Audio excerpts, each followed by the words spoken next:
Good morning, ladies and gentlemen. Calling the meeting to order of the Okeechobee Utility Authority, June the 9th, 2020. At this time, I'm asking you to please stand and join me with the Pledge of Allegiance.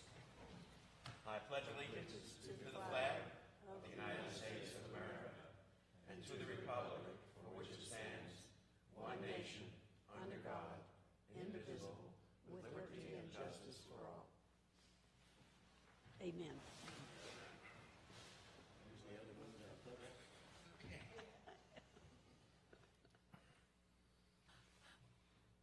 Okay, this time we're going to take attendance. Miss Melanie Anderson, Present. Mr. Tommy Clay, Here. Mr. John Kreisman, here. Mr. Jeff Fadley, Mr. Harry Moldenhauer, Mr. Carl Leonard, myself, Steve Nelson, present. Voting members are pretty easy today. Moving on to item agenda number 2, opening up the public hearing, FY18 preliminary budget and resolution 20-3. Mr. Chairman, we need a motion to open, please. I make a motion that we open the public hearing. I have a motion by Mr. Clay. Second. I have a second by Ms. Anderson. Any further discussion? All those in favor? Aye. Opposed? Motion carries.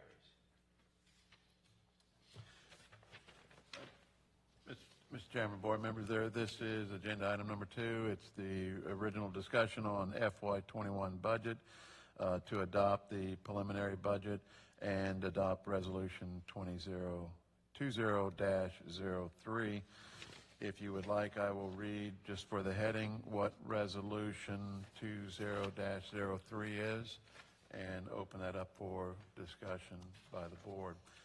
Resolution 20-03, a resolution of Okeechobee County Utility Authority, Okeechobee, Florida, adopting the preliminary budget for fiscal year 2021, which open print October 1st, 2020 through September 30th, 2021, providing for filing a copy with the authority clerk and directing that a copy be furnished to the City of Okeechobee, Florida, and Okeechobee County, Florida, and providing an effective date.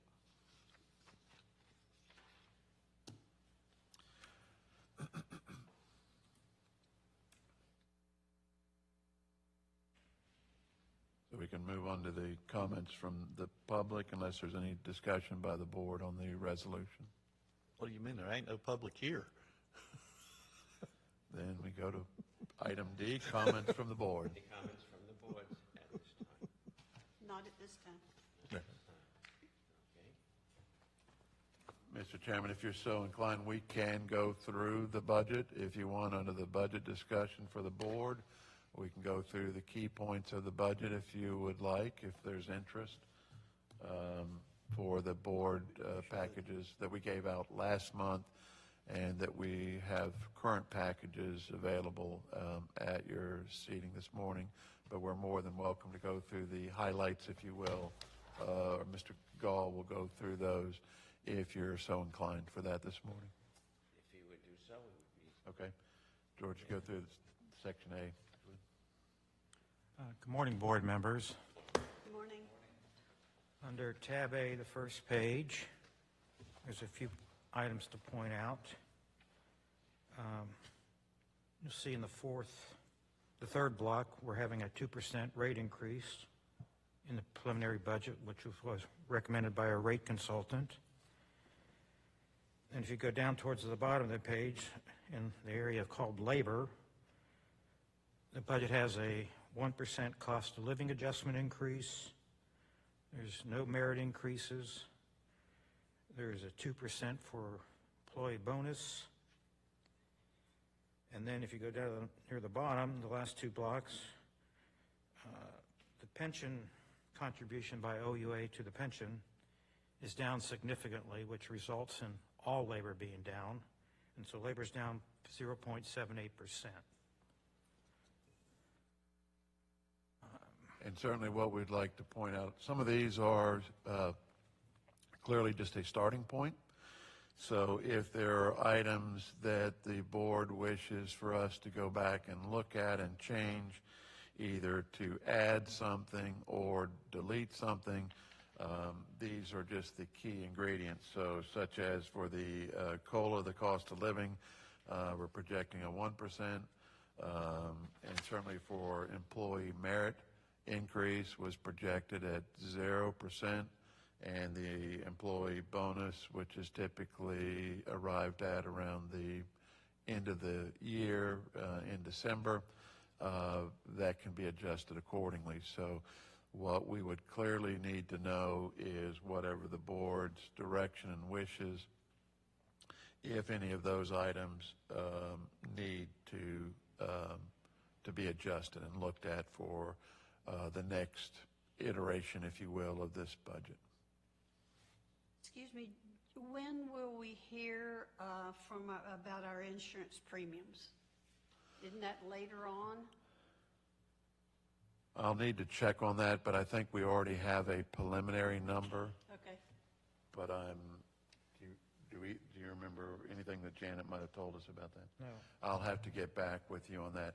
It's well, I won't guess. I haven't guessed, but let me find out for sure, and I will check on that insurance premium. Okay.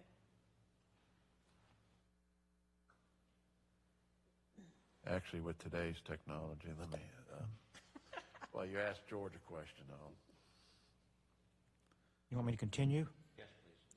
All right, the next thing I'd like to point out, it's not a particular page, but we're continuing the 75% discount on CCC charges and installation fees. The discount probably takes away about $100,000 worth of revenues. Then I would direct you to other things I would point out is if you go to tab B, page 2, you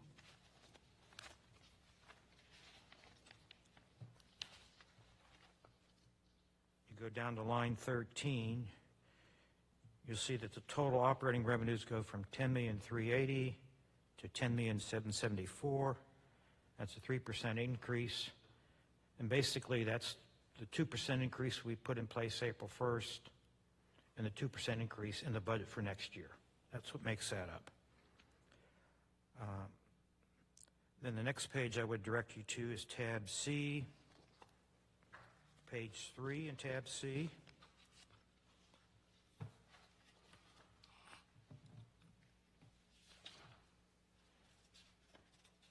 If you look at the bottom two lines, you'll see that overall operation and maintenance expenses are projected to go up $77,000. And so for operation and maintenance, it's projected to be a 1% increase. And if you go to line 13, you'll see that total labor is down approximately $31,000. And again, that's being caused by the reduction in the contribution to the pension.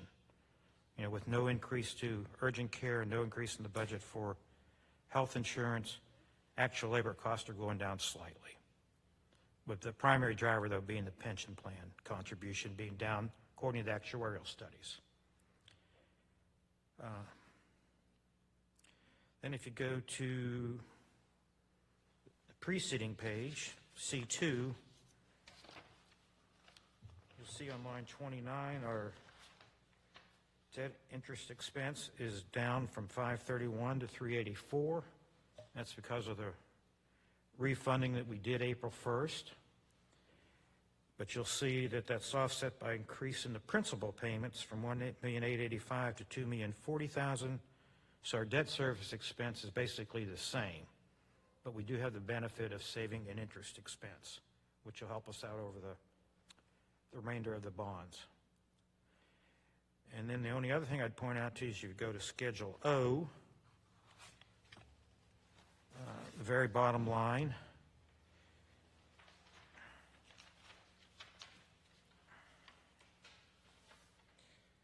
You'll see on line 62, we have projected cash of $5,980,000, and of that $5,980,000, $3,001,000 is emergency reserves and debt service reserves. So basically, cash that's available for any purposes in the budget is $2 million that hasn't been allocated or appropriated. And that's all the comments I have.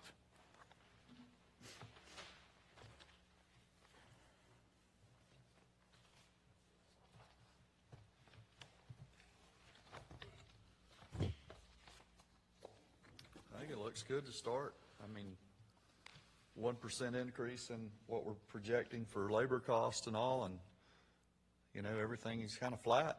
We've been very fortunate, Yeah, very. you know, and with the 2% increases, keeping that balance. That's the big thing, is keeping it balanced, where we're not having to steal money to make our payments, you know, and refinancing, that's all great ideas, guys. It's, Especially at times like right now. yeah, this is commendable. Haven't delved all the way through it, but commendable from what we see, from what I see.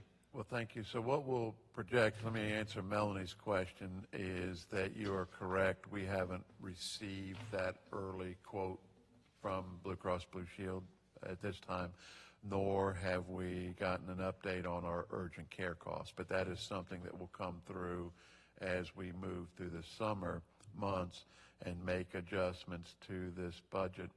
What we would certainly would suggest, and we could conceivably do, you have these budgets now, you can spend whatever time you need to looking through the appropriate sections.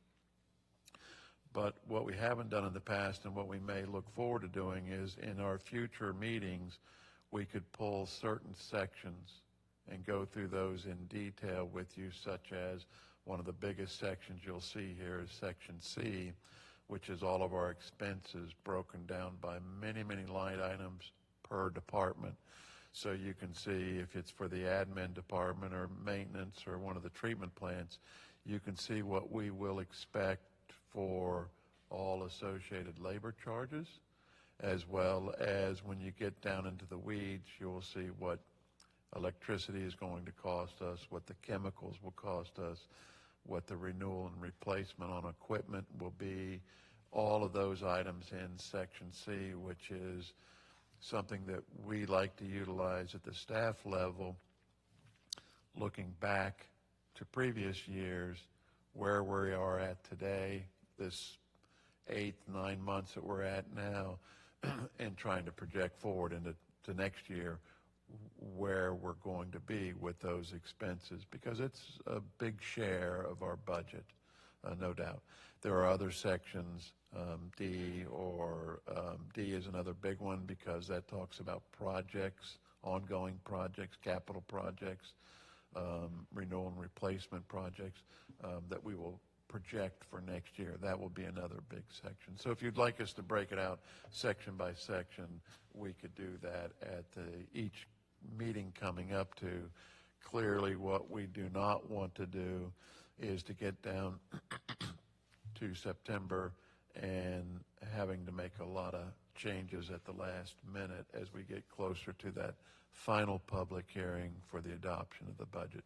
We can deal with it, but we would certainly like to try to deal with some of these things as we go along. So looking forward, those key elements we're talking about, merit bonuses, if any, COLA, if any, health care projections, that type of deal. We do need to look at that as we go along and say it's good the way it was projected, or give us your direction and ideas as to where it needs to go.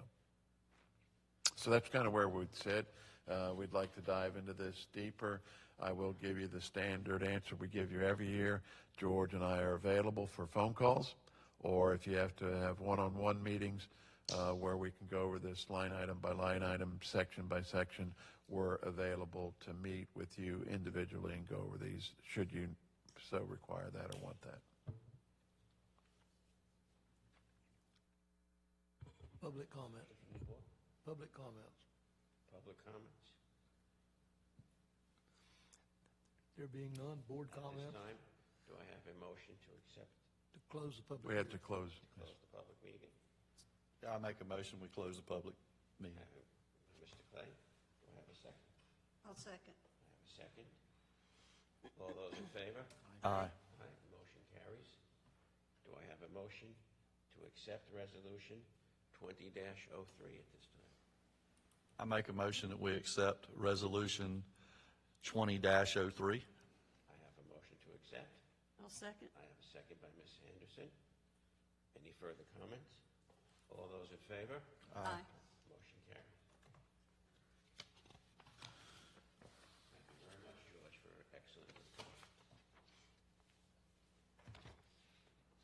There are some people that aren't speaking into their mics, and it's not coming up.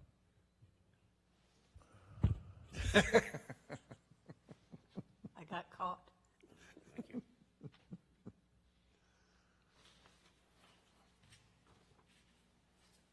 Moving on to agenda item number 3, the minutes from our last meeting of May 11th, 2020. Are there any corrections, discussions from the board at this time? If not, may I have a motion to accept the minutes? So moved. I have a motion by Ms. Anderson, I second. second by Mr. Clay. Any further discussion? All those in favor? Aye. Opposed? Motion carries. Minutes are accepted.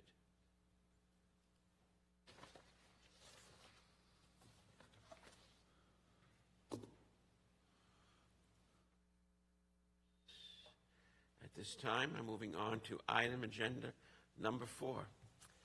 Employee recognition of an employee who has been faithful with the Okeechobee Utility Authority for a recognition of 30 years of good service. Jamie, that's amazing. Thank you. That is amazing. 30 years. As well as your employees, present this to you, Jamie, as a friend and as the chairman, in recognition of 30 years of service as an employee of the Okeechobee Utility Authority. Hands on it.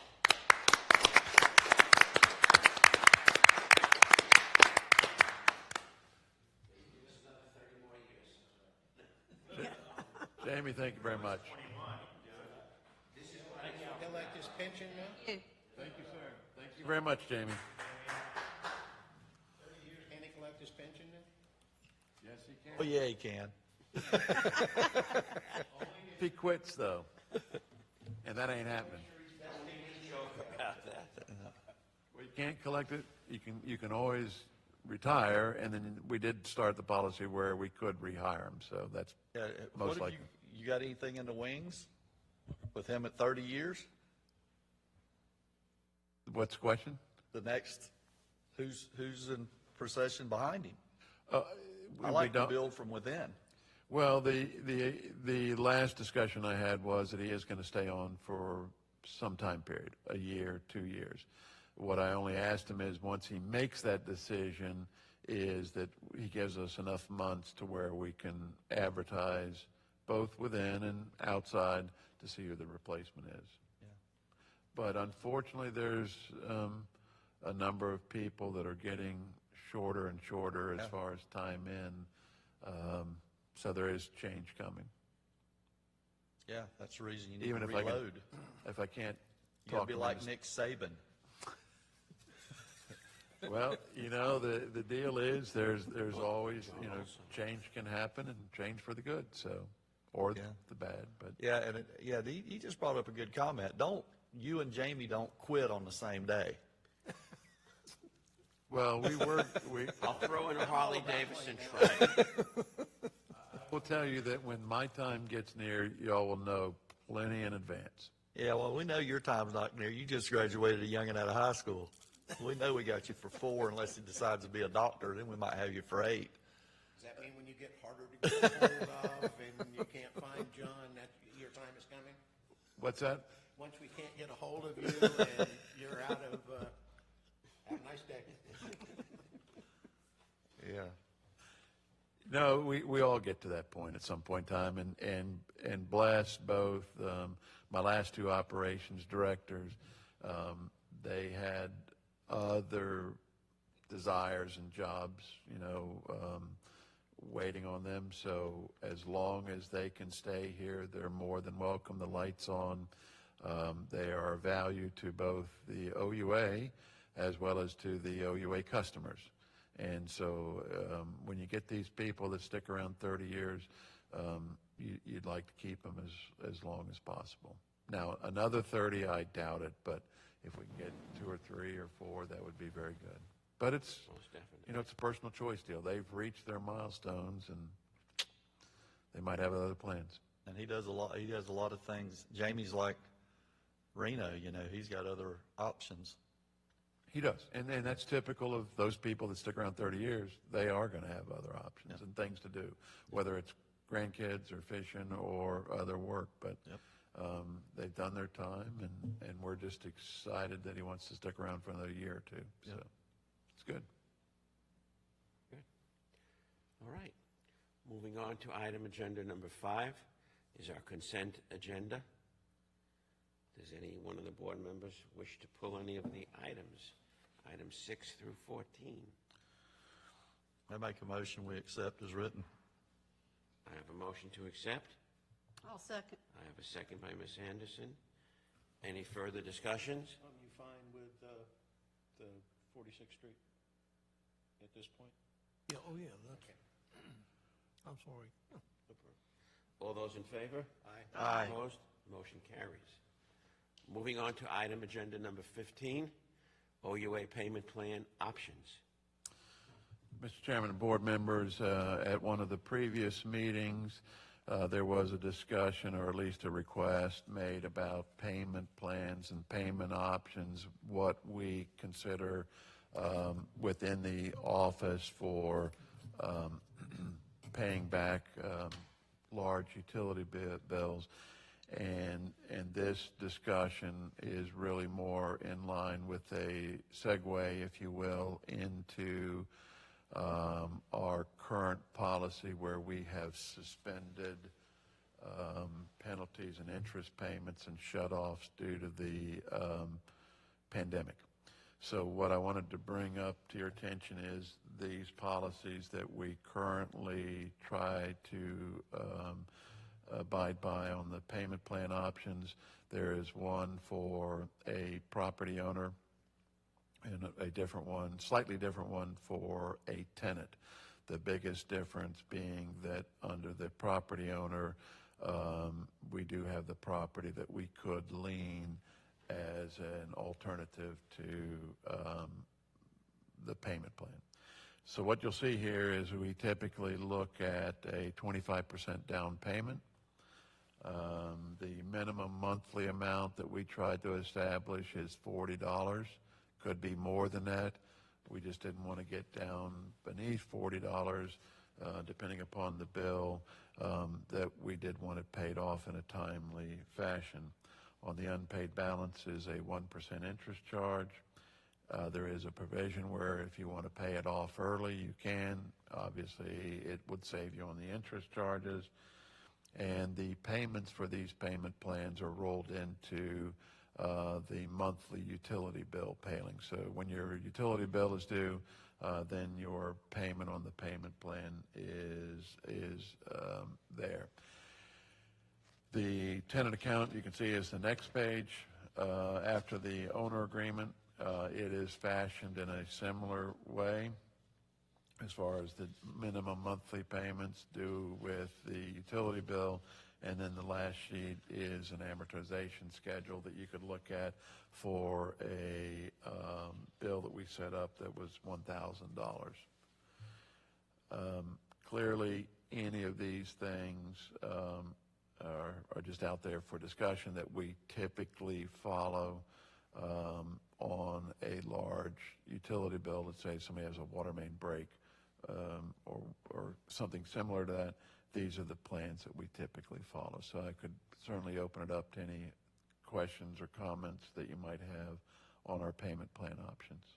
John, do we have anybody that's strung out that we know about that's behind or? You will see that in the next agenda item. Okay. There's hundreds of people that Yeah, have not paid their bills.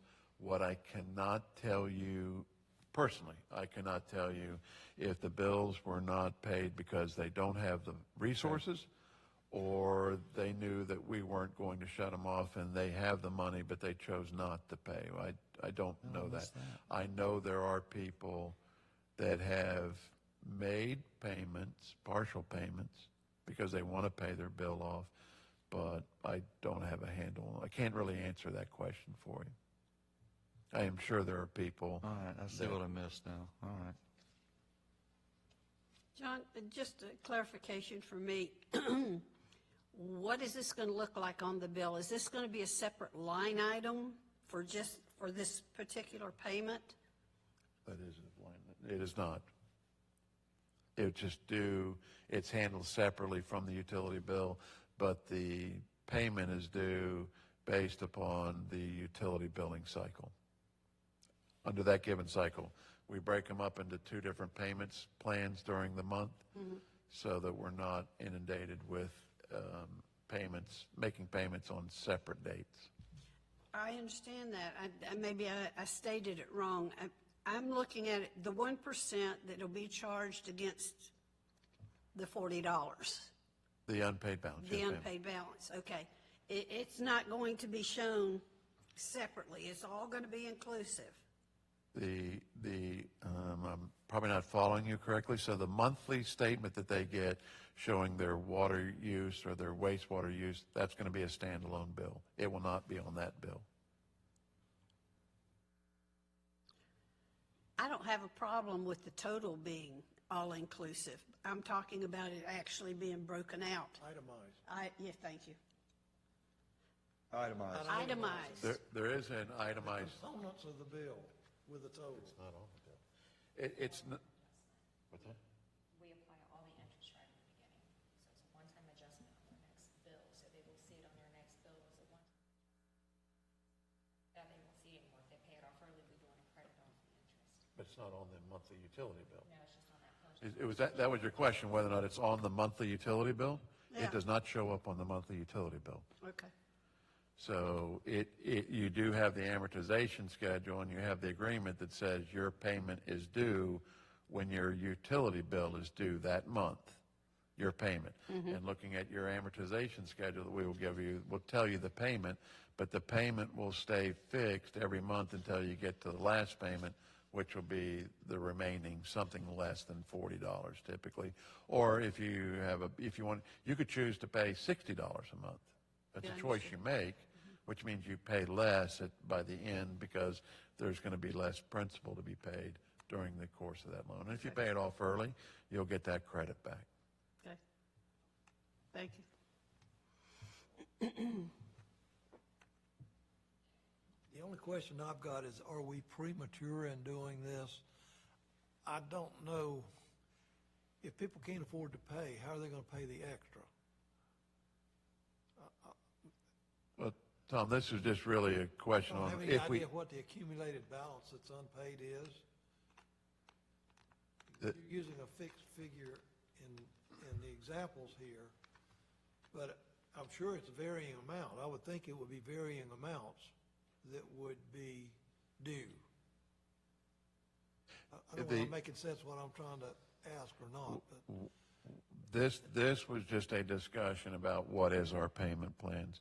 How this applies to our current practice of the suspension will be the next agenda item. But the way we would propose is, well, I'll get into it under the next agenda item, but it's whatever that unpaid balance is, whatever's determined is we're going to charge, we would set up these payment plans based upon that unpaid balance. If it's $441, take out the 1,000, put in 441, and we set up a payment plan. I'm just sitting here thinking, while you're asking those questions, I wonder how many people, is that $50 a month on their payment, on their water usage now, that can't make it, and we're going to double it. That's kind of what was behind. Yeah, and again, I'm just thinking out loud here, people on fixed income or whatever, that, how do we address those? If they're already they can't pay it at $55 a month, then we're going to add another, do we drop the payment? I'm asking. Well, the easy way is Mr. Mayor, you would you're the adjust the minimum we just adjust the minimum payment. Right now, it's set at $40. Right. Maybe you want to set it at $20. And then what that's going to do, it's going to drive the It'll drive term it of the out. loan out. Yeah. And they're going to end up paying more interest. That's why I'm saying this criteria is set up for our basic payment plan now. Right. Under the next agenda item, when we start talking about the COVID relief, we could talk about how do you want to change or adjust this payment plan if they so need it. So this is, you just put this in here for This is just for discussion? discussion. This That just is correct. information. All right. Okay, all right, gotcha. I mean, just so you know what we currently Current. have. Your current. Now, when we get into this next agenda item, which is actually the COVID, where we are with the COVID payments, non-payments, I would suggest at that time that we need to pick a date that we stop the suspensions and go back to our regular billing. And associated with that, I would not propose that it's business as usual and you have to pay off year 1 or 2 or 3 months of non-payments. No, I would propose that we have to have them enter into some kind of payment plan, just so we know from a financial, fiscal responsibility, everybody's doing their part to help try to repay that. But that would be the next agenda item. All right, so, well, all my questions are on the next agenda item then. And I'm sure you will not be the only one. There will be lots of them, and it will be a very, very tough subject to go through.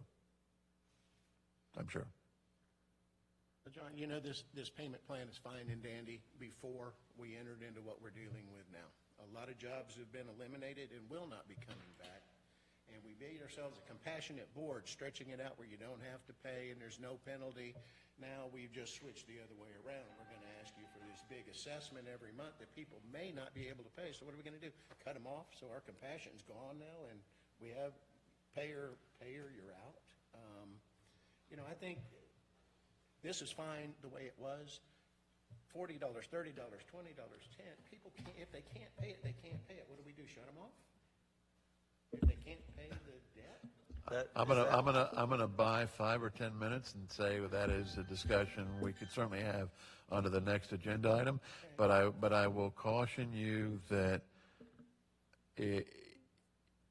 the people that you're talking about, I'm hoping, are the few, not the many that we're experiencing not paying the bill.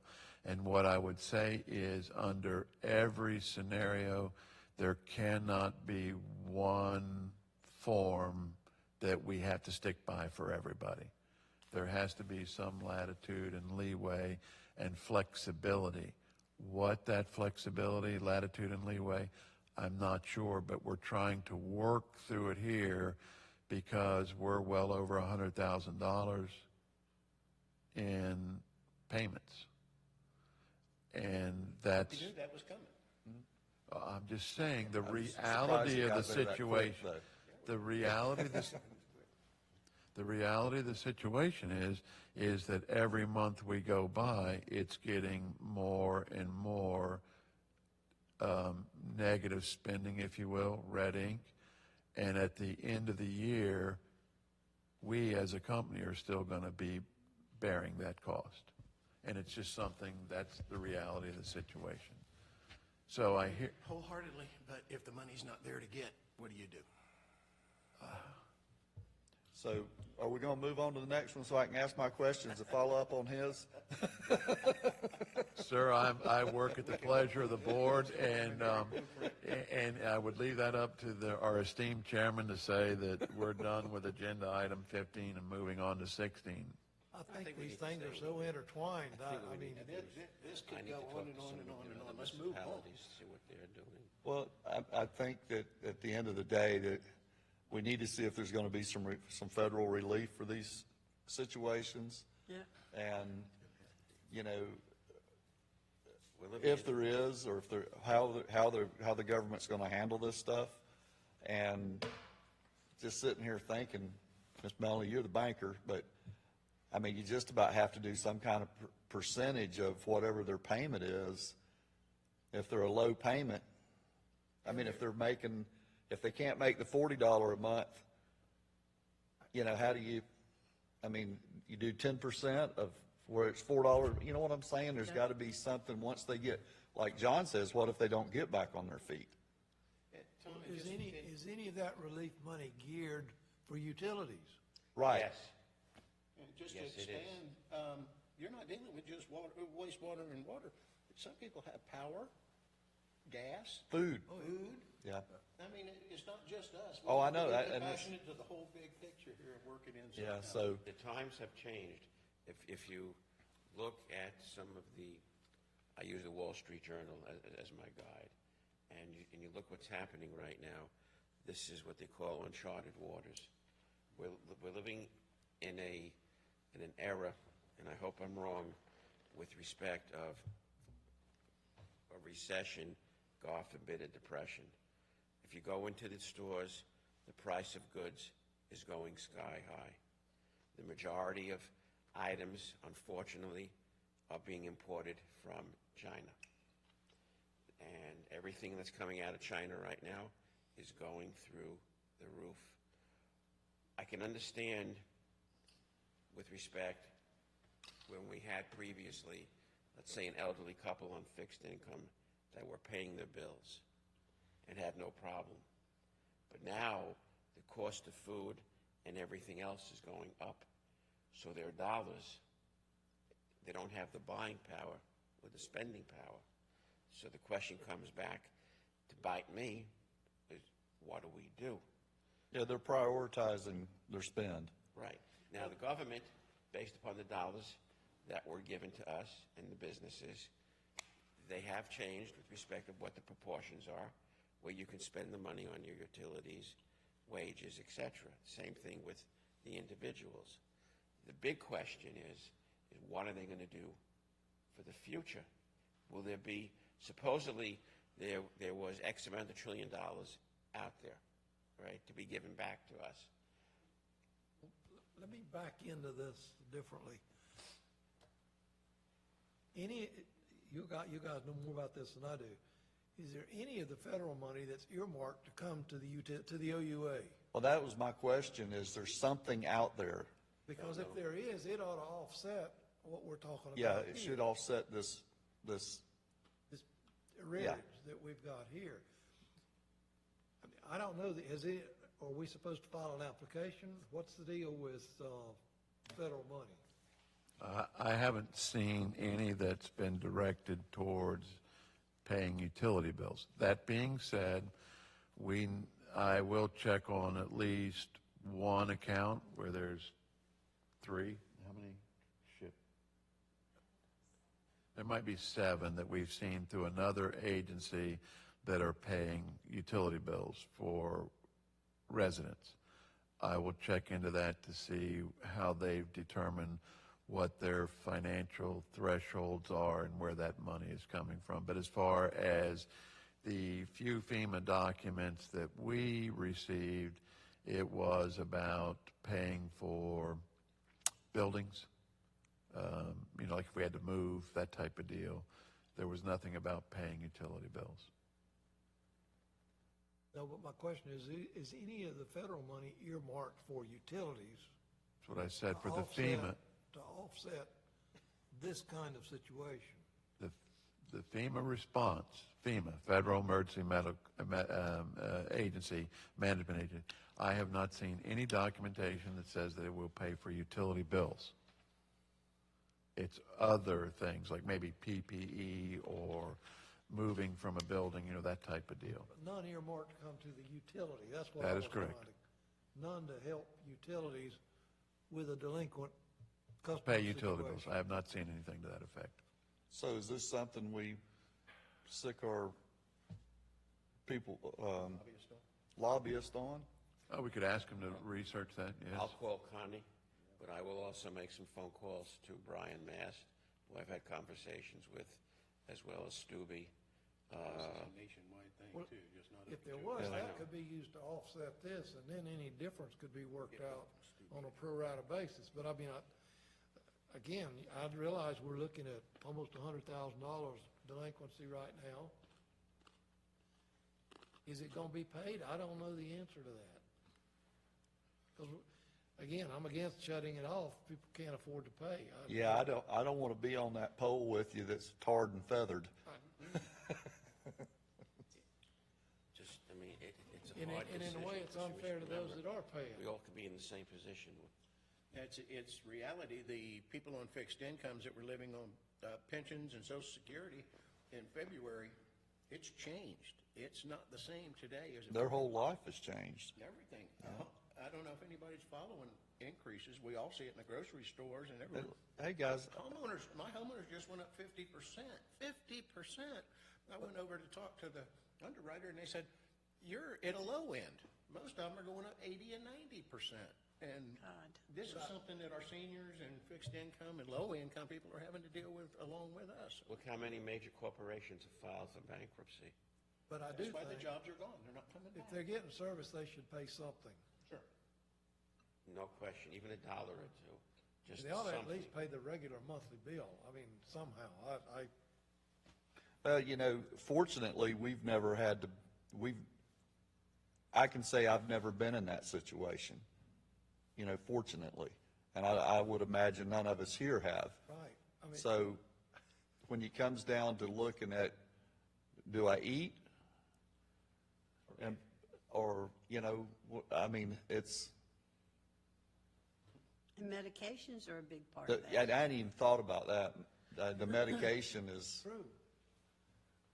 It's, so we don't, this is a blind alley we're in, and, Well, and you're balancing fairness for those that are paying and those that aren't. And right, well, you're gonna have that 20% that's not paying because they see a way out. Yeah. Then you got the 80% that are truly burdened by this whole deal that, both of them might have been in the food industry. And if they were in the food industry, Oh, I mean, they're just now opening Virginia. I was up there last week, and they're just now starting to open.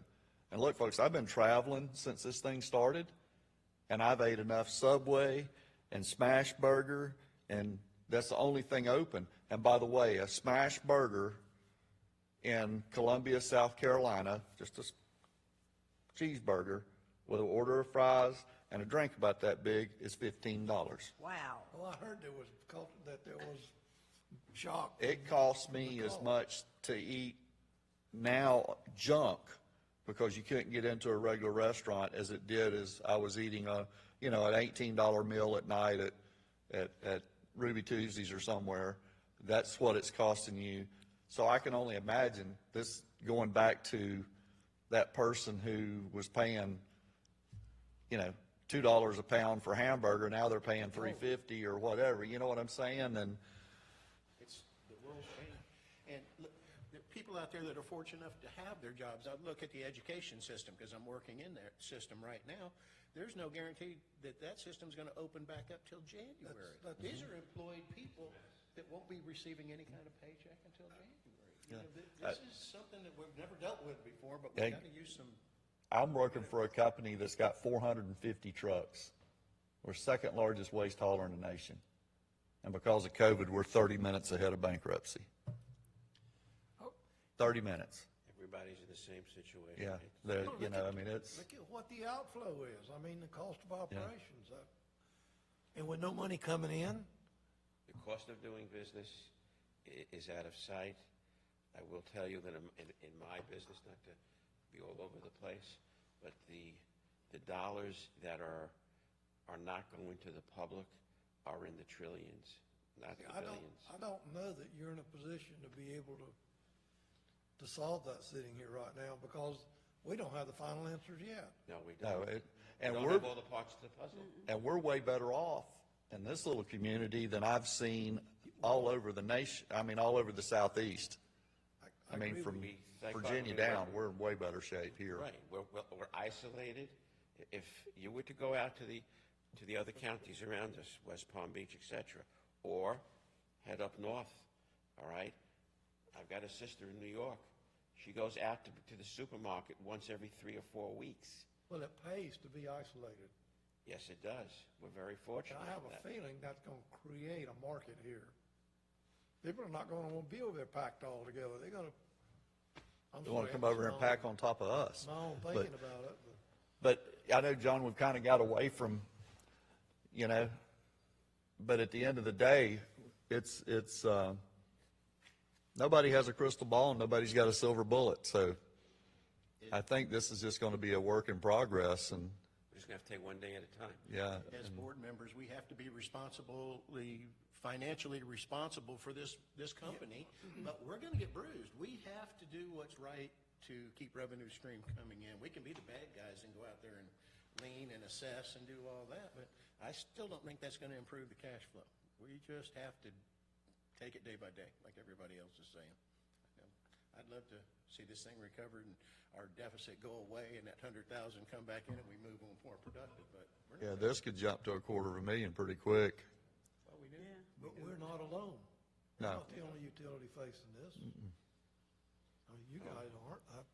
And I heaven just help think it's us, we have a premature to try to hurricane. come up with a solution right this minute. I mean, Yeah, hurricane could probably just, Oh, that's a bad word right now. yeah, that's what I mean. He brought it up, by the oh, way, yeah. not me. Well, I was thinking it. I wasn't gonna say. when you have FP&L advertising on TV showing a family putting rations away versus the people on the power pole fixing. That's all we need right now. No.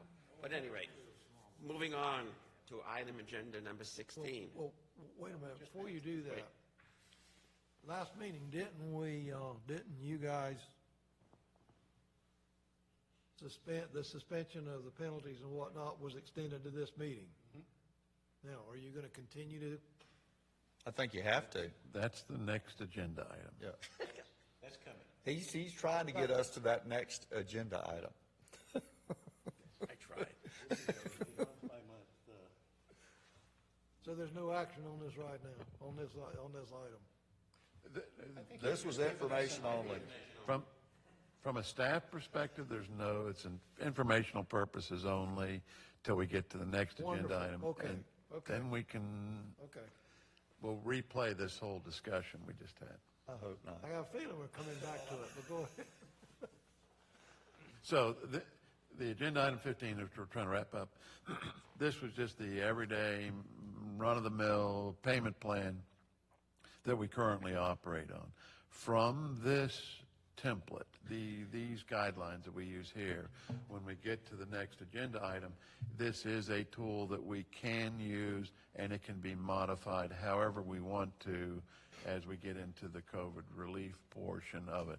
Whether that means we don't require 25% down payment, which is huge, on a $1,000 bill, pay me $250. Maybe it's a 10% down payment. If the minimum payment's at 40, maybe it's $10 or $15. But we can save that discussion for the next agenda item. This was just for informational purposes only, where we're at now. So we can go on to agenda item 16 if you would like. Customer shut off. Agenda item 16, customer shut off. What you have in front of you, just as a recap, we bill, we have our 5 areas that we bill. We break them down into 2 different schedules. We have cycles 1 and 3 that we group together, bill near the beginning of the month, and we have cycles 2, 4, and 5 that we bill 2 weeks later. What you can see here is an idea of what we run into since the beginning of this fiscal year, starting with in late March, where we suspended the shut-off policy. We suspended the billing for late charges and the penalties incurred during that billing cycle. We've added a green column on the end which shows the total dollars of the unpaid utility bill. What these numbers represent, like the $76,244.99 for cycles 1 and 3, that represents any penalties or interest that has been incurred before we started this shut-off penalty. So it's already been billed, it's carried over. Since that time period in April, we have not added any other interest or penalties. This just represents the bulk of it, the unpaid utility bill, whether water or water and sewer. So for billing cycles 1 and 3, we're at a $76,000 roughly I probably should have colored that one red ink for the red ink that we have outstanding utility bills. If you turn the page, you'll see what we have for cycles 2, 4, and 5. Slightly different. This last shut-off period, there were 263 what would have been warnings issued for non-payment. By the time we got to the actual shut-off, it was down to 186. And the running total for the unpaid balance is at $47,000. So adding those two together, you can see we're in excess of $100,000, closer to $120,000 that we are owed, and that is only through the end of May. We currently have June out there now. I would suspect that the numbers are going to be somewhat similar, so we may be up in the 160 range or 170. And each month it'll just get continuing to continue. So what you really want to see out of 5,200 bills going out, we have about 430 that are unpaid bills. John, I have a question right now while we're on something before we move too far away. The warnings you're sending out is getting that kind of results from like 263 to 186? I don't know what the results, what's causing it. I'm just saying. I don't know what's causing it. It's not. We just know that there are people, because they get their bills and they see what the payment due date, which is typically 21 days, after the bill has been generated, and then there's a certain time limit that we give the warning, and then which would have been maybe a tag on the door, that type of deal, and then X number of days later is the actual shutoff. So somewhere between when the bill was issued, payment was due, we would have had 263 warnings that we would have had to drive out and pay or do a telephone call. And by the time it actually got to shut off, that was down to 186. So what? You're not tracking it when the door hanger goes on the next day, everybody's coming in and catching Oh, I'm sure we could figure some of that stuff out. I'm just saying between that time period, we just only ran it for totals. Okay, well, I'm just searching for people that do have money that are waiting till the last minute. I would pretty much guarantee you there are folks out there that have the ability to pay, whether it's a portion of the utility bill or all of it, but they're not paying because we're not shutting off. Now, I'm not saying that's good or bad. I'm just saying that's their current system that we run, that we are not, they are still, penalties and interest is being assessed. It's just not added to the bill, and we're not shutting people off. So there's no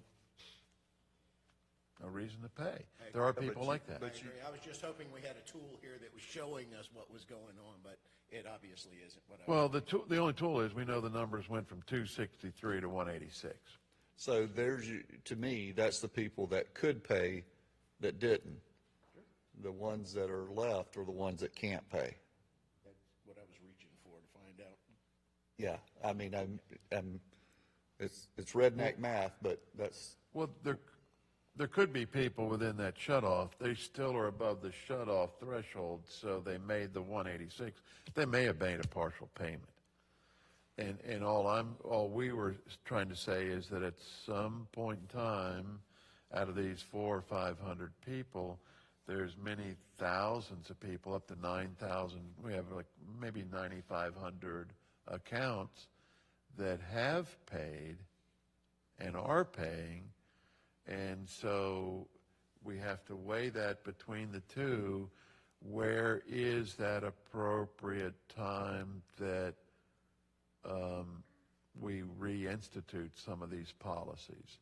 And it will not be enjoyable. I understand it. For some of these people, it is downright very, very hard to make that choice between medication, food, water, whatever their payments are, house.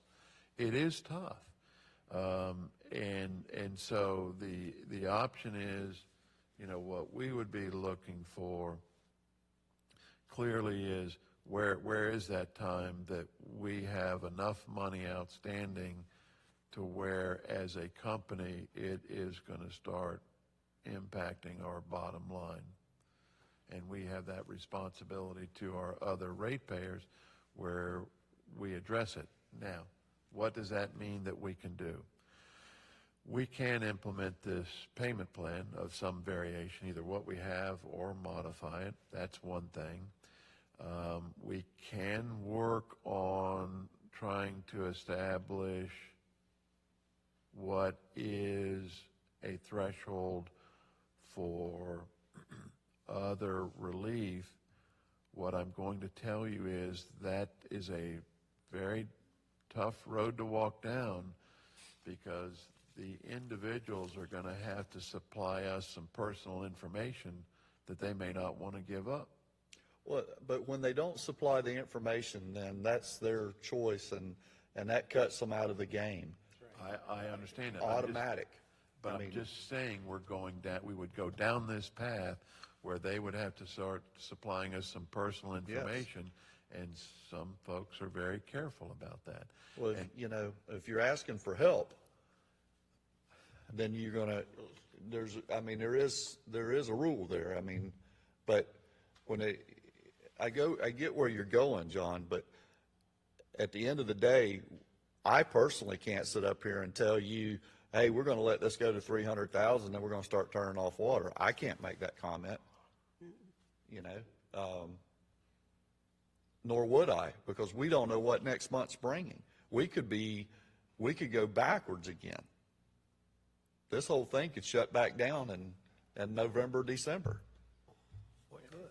Well, the other thing is, there's no breakdown on these, how many of these are owners versus tenants either. True. These are just accounts. That's true, So yes. they're not all owners versus all tenants. No, these are utility bills. Right. So, As a board, I think we can set a policy. We looked at some ideas in the last agenda item, and that's fine and dandy, but we're going to have to, or the staff is going to have to approach this on a one-by-one basis, depending on the person's financial status, their hardships. It's going to be ugly, I understand, but I don't think we can this is the number, you pay it, because we're just not in that kind of neighborhood out here. and John, it is gonna create work for you guys especially, and it's gonna be very confidential work. Well, I guess what we were asking is, right now, it's a very easy policy. Suspend penalties and interest and no shut-off. That's very easy to manage. The problem with that is the unpaid balance is going to continue to go up. Well, and one of the things that I'm sitting here thinking about may be to think of the reverse. After an account achieves X balance, maybe there is a shut-off. I don't know what that total would be, but at some point, you can't carry this on and on and on. Right. But I think now you gotta go to what he was alluding to, where you're gonna have to ask people, hey, if we're trying to help you, Well, you gotta help yourself. yeah, we gotta see your financial side. How have you been impacted by this? Yeah, there's gotta be again, like you said, it's gonna be a slippery slope and it's not gonna be fun, but. That's why you get the big bucks, and retirement's looking real good right now. It looks real good looking this way. I understand that, and that's okay. It comes with the territory. But before we go down that path, I just want to make sure that that's the direction you want us to go, because right now it's very simple, very easy. No penalties, no interest, no shutoffs. Well, John, But that's just, that you just can't operate your company that No, way.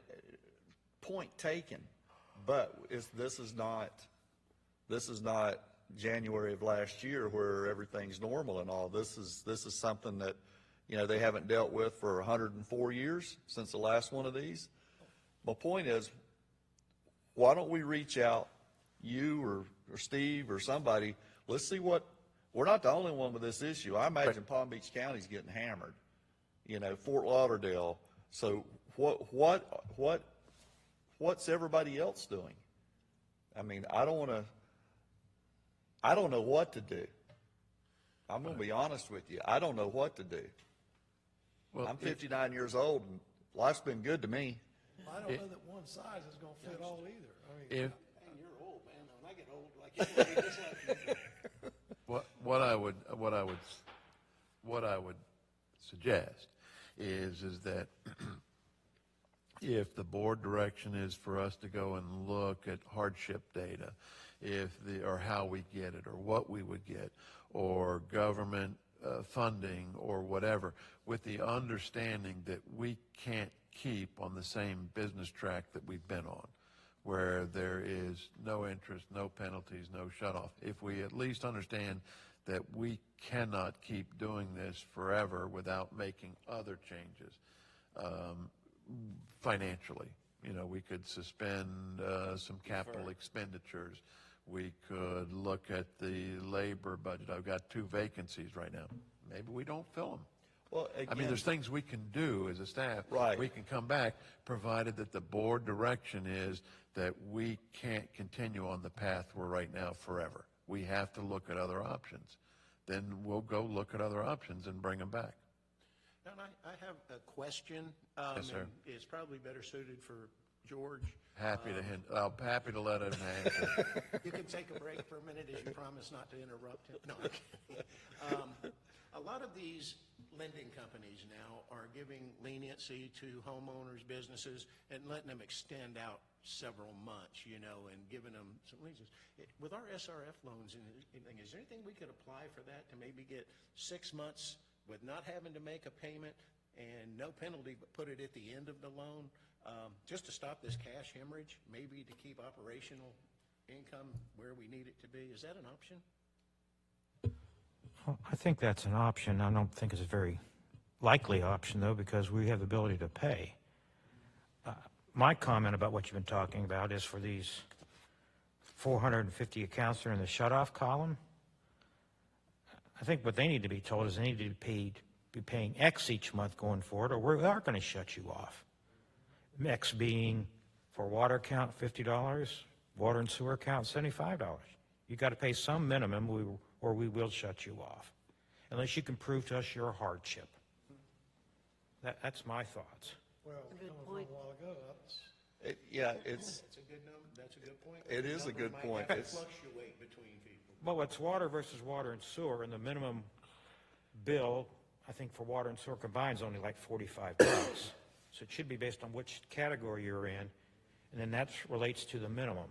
but then you have to look at each case. Yeah, unless they can prove they're a hardship. Yeah, you have to look for the hardship. And I mean, George, I'll tell you right now, I'll go gut the guy's water off that's trying to beat us.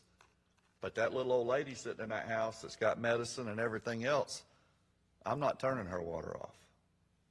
Well, and again, turning the water off goes against some of the premises of what you're supposed to do with COVID, which, let's just say, for instance, wash your hands many times over. Not just with hand sanitizer. They always say soap and water is the best way. So if we turn the water off, we run into that problem. So again, that would be a terrible, absolutely last resort. And we do not need to do anything to fuel the atmosphere that's going on right now. But a minimum payment, whether that's a payment plan or something towards the utility bill, I would hope that somebody could at least make some kind of gesture financially to pay towards the bill. Maybe it's $10, maybe it's $20, but Well, again, that's where we're going to have to, well, first, I'd like to see what everybody else is doing. Yeah. right. You know, I'd like to know what's going on. I'd like to get Connie and them involved. You know, they've actually done a good job for us the past couple of years, so I think we need to get them involved. George, you know, I think you guys need to go back and kind of come back to us with just like y'all just said, which one's tenant, which one's homeowner, you know, so we can kind of look at that. I mean, we're going to really have to, as a board, we're going to have to be involved in these decisions with y'all. Policy decisions. The policy decisions with y'all, yes, absolutely. And so y'all be able to blame it on us once we get to that point. Do that anyway. Sure. Yeah, but sure. my Okay. point is we've got to, it's got to be a very well thought out policy of how we're going to do this. The problem with the policy is we don't know how to write the policy right now. It could change next month. You know, it could change 2 months from now. So we really need to see what everybody else is doing. Not that we're going to follow suit, but at least we get an idea of what everybody else is doing. At the last meeting, I'm going to go back 30 days now.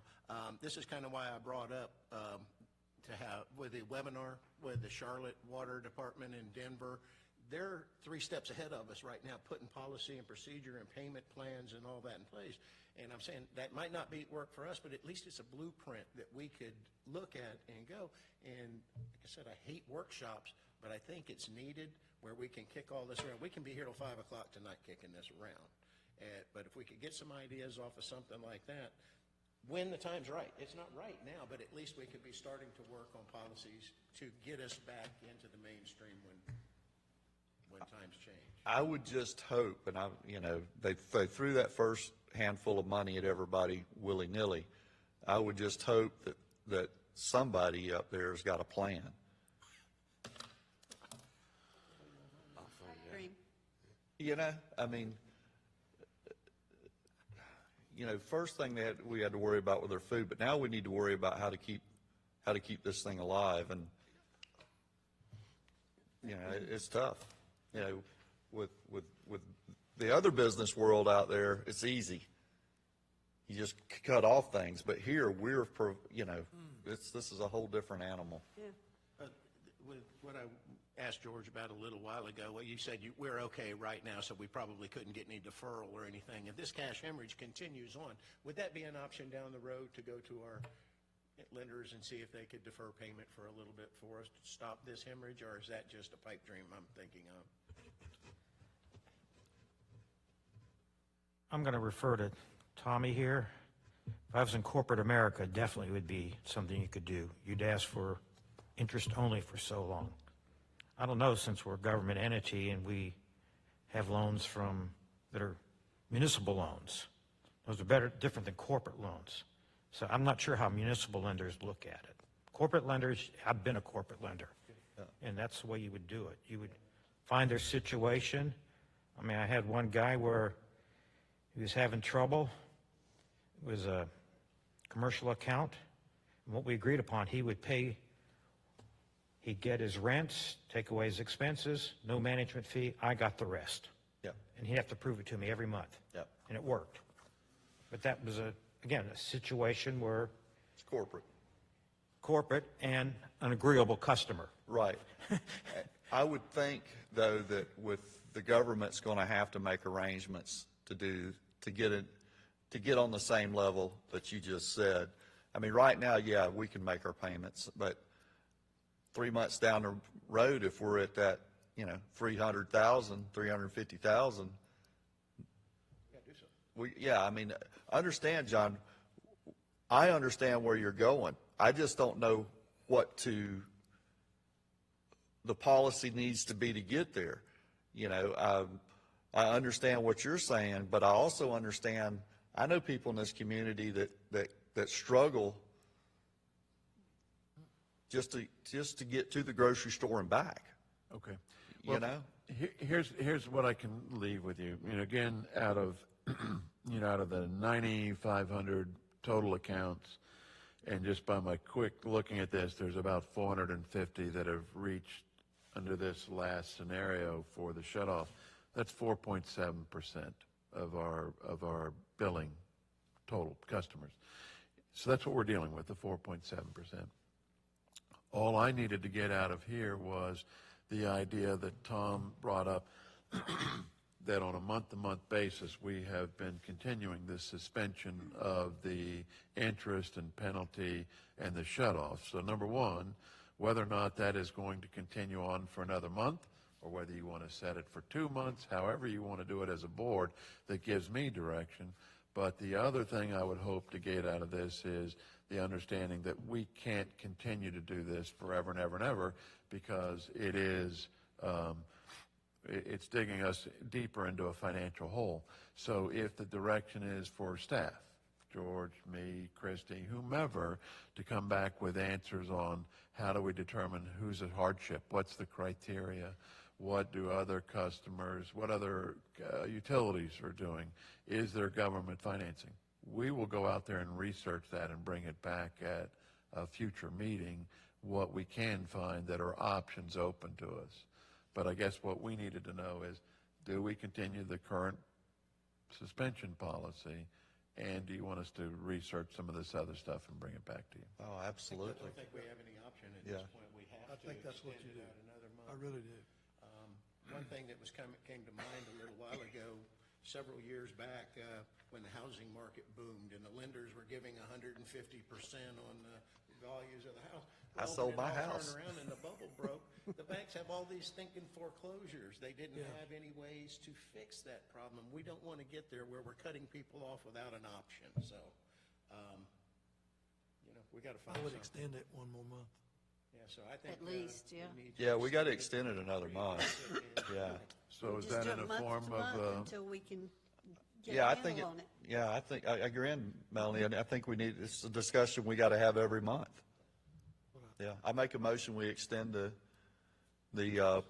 suspension of penalties and interest penalties and and interest shut-offs. for another month, and shut off, Interest and shut off. yeah, for another month. Motion. Do I have a second? A second. I have a second. Any further discussion? All those in favor? Aye. Motion carries. Anything else on this item? I was just going to make a comment for whatever it's worth. What's Florida Power and Light doing? They were doing a lot of advertising on, when this thing began. I haven't seen anything recently. They're working with companies, okay? I've had some conversations with them. They're not pressuring anybody. They will ask for something, some kind of payment. They backed off on extensive security deposits, just as long as you're making a payment, on the bill. Yeah, I guarantee you, theirs ain't $100,000. And they have shareholders. And they've got shareholders report too. Well, maybe that's the first step, make an attempt. And if we're seeing people make an attempt, that's telling us that they're trying. The people that don't make attempt, they're the ones we got to put under the microscope and start Yeah. evaluating. But I think you gotta, and it goes back to, not to beleaguer this thing, but it goes back to what you said, John. It's gonna be a nasty, well, you're not getting that information from me. Well, that automatically eliminates them to me. Yeah. Yeah, has to. Yeah, boom, you're done. No.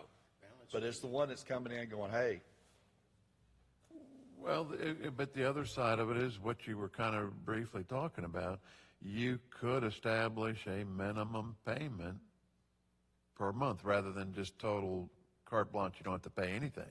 Yeah, but You could set up $10, $20 a month minimum for water and $10, $20 a month for a sewer customer. So at least something is coming in. Talking about in addition to the current bill. In your current bill, rather than just saying, I'm not paying it. yeah, But that's in addition to their current bill, the $10 or $20 or something. no, that's, no, I'm no, saying- that's what they're giving a month because that's what they can afford. Rather than Yeah. saying, I'm not paying anything, you could say, look, you have to pay us something. Something. Yeah. Water, something towards the sewer bill. You can't just say, I'm not paying anything. And so the deal is, maybe you set it at $10. Maybe you set it at $20. I don't know what that number is. But rather than nothing coming in, you could set at least some kind of minimum. We're not forgiving the rest of it, but you ought to at least pay something, $5, $10, $20, something. And that's, and I agree, I think it's a great idea, but you're still not gonna be you're gonna either have to go to a very low number, or you're gonna have to do it case by case. But it's That's to prevent the shut-off.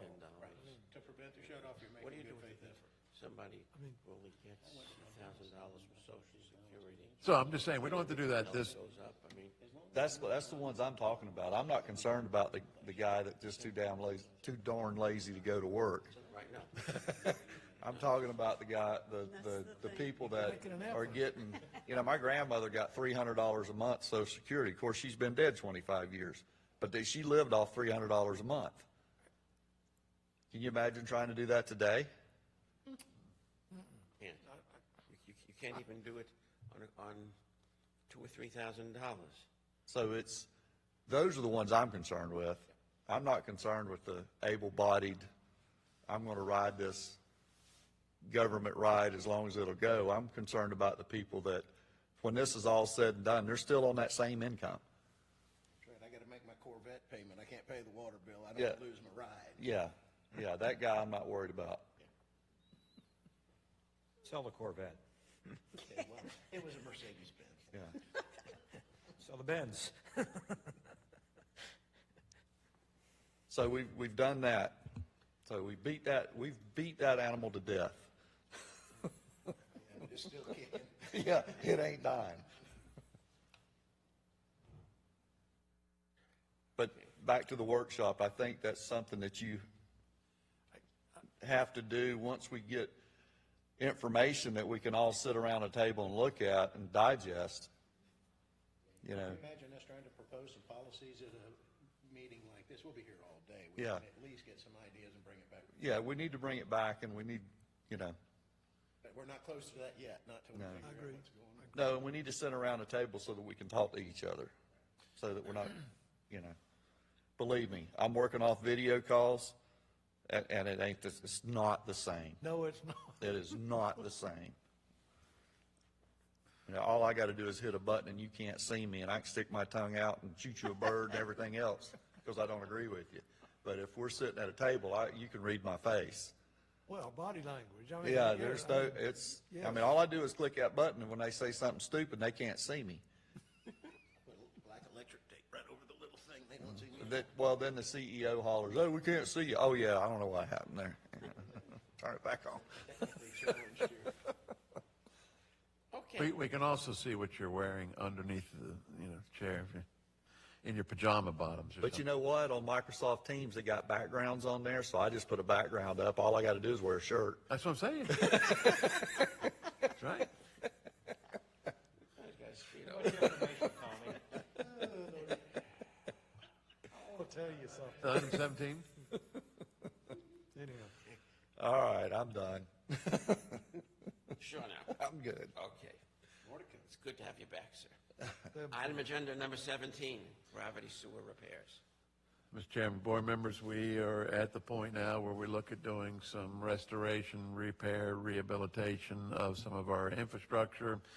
I don't know if anybody's been driving down Southwest Fifth Avenue right near the First Baptist Church Recreation Center, but you'll see some nice orange barricades up around a small lift station that we have there. You can't walk on the sidewalk because of some deficiencies in the piping system that have happened right at the pump station and caused settlement in the sidewalk where it's uneven. Those have been repaired. But when we televised and cleaned the gravity sewer system coming into it, some repairs have shown up, cracks, breaks in the old vitrified clay pipe coming into that station, and we need to bring in a corporation that specializes in those point repairs or internal repairs to the gravity sewer system that we're just not set up for. So to that end, we have money set up in the budget for the long-term or the annual repair and maintenance to sewer lines. That money is available, and the maintenance staff tried to get several different companies to provide us quotes and proposals for the work. We didn't have a whole lot of luck. We did get one company to actually respond in writing, and they have been verified as a reputable company doing good business. They've actually done some work for us in the past, and they gave us a quote of $43,170 to repair that sewer line after looking at the videos that we had available for that, along with some point repairs for the laterals coming in that would have to be reconnected. So I would certainly ask the board to consider this quote from Cobra Environmental. For Cobra Environmental, and a not-to-exceed amount of $50,000, which would cover the $43,170 estimate, as well as the cost for several taps to be tied into that at the completion of the work. So this is something we can't put off, right? I'm just, we just had a discussion on, Actually, we'll do the work and then we just can't pay it. No, it is a necessary deal with these sewer lines. Obviously, what happens is with the breaks, it allows water and sand to enter our system that we have to continually clean out and treat. But obviously, the worst case scenario is there could be a collapse, and we'd be paying a lot more money for repairs. Yeah, it is a viable cost of doing business. We just need to be able to continue these rehabilitation projects when we find them. John, you have any idea how long that's been in the ground? I'm just curious. See what the life is on them. I don't know, but we can find out. I mean, we know approximately when it was installed. Probably Sir? longer than that. 20 years, 30 years? Oh, no, that station's probably been in more than 50, Okay. 40, 50 years. Just curious what the life on those things are. And the Cobra is the only one that would respond? In writing. There are others that some said, referred us to Cobra, said go to them. Others, for whatever reason, maybe they're very busy, maybe they have a very small workforce, they just didn't answer. trying to get, with all the hoopla that's going on out there, I imagine trying to get somebody to get in the sewer is tough. In the future, if you could have your staff quit putting all their notes on here, I'm having a tough time with Yeah, it. you have to That's why turn I it to asked read about- it, but That's why I ask about Cobra, because I see something about a Herderland group and a global group or something. I just Shenandoah, we've had Lonzo do a lot of our stuff. I mean, there's lots of companies that we use. Unfortunately, I agree with you. The writing, we can do something better out of our maintenance department on doing this. It's just one of those deals. But he I'll kept, buy them a legal pad. but he did keep notes. Yeah. John, I don't understand. It says to reinstall all laterals needed, and then it says total price does not include the price to install laterals. But their price is what? $43,170 is to do the work that was asked as far as fixing the lines. But then they gave us a quote, extra quote, that each tap that they had to reconnect is another $250. Well, I see that, but what does it mean, total price does not include the price to install laterals? The $43,170 did not include that reinstall the taps. Oh, okay, I got it. And so then you have got to it. add on top of that amount for each tap, and that's why I Okay. said if we had a not-to-exceed amount, which would cover us for those taps or that unforeseen. That's why you made it to 50,000. Yes, sir. Understood. Thank you. So the number we're actually looking at is $48,170, but you want $50,000. If there was 23 taps, I don't want to be left holding it. It's 43,170 is the bare minimum plus the number of Jumping around taps. looking at numbers. Thank you for clarification. Are they going to do all of the work at the 50? Sir? They're going to do all the work associated with fixing the line and reconnecting the taps. Yes, sir. Now, if it requires, like the sidewalk, we're going to have to fix the sidewalk. That's going to be on us. Okay, I understand. There'll be other things. Just like the piping that we could fix in the pump station, we've already done that. We've gone as far as we could go for the repairs. So you have to go outside to do this. Yes, sir. John, is this company doing the camera work, or are we doing that? We Well, did they're an outside company. We don't have a camera that can do this. Okay, so there is a potential with them doing 964 feet of gravity sewer with cameras, that they could find other problems that we don't even know about at the time of this proposal, correct? They might find other problems that might have occurred after we've already cleaned and had a company come in and clean, so we could even make the determination of what these repairs were. So if they come in and they find some others, then I'm going to be coming back to you saying it's more than $50,000. We'll make sure that they come back, bring it back to us before they unilaterally decide. No, more likely than not, we'll probably have to have them fix it while they're there. Well, it's going to cost us more if they have to demob and leave and then Leave your come. checkbook here with us, and I'm just saying, it'll be, if it's significantly, no, then they're going to come back and do it. But if it's something where it's within a usually agreeable spending threshold for me, then we'll probably go ahead and do it while they're there. didn't you say there was a line item for 100,000 on this? In our budget, we have 100,000 that we had budgeted for the year for restoration work. We have not touched that as of today. So this money, whatever we expend, 43,170 or whatever, would come out of that line item.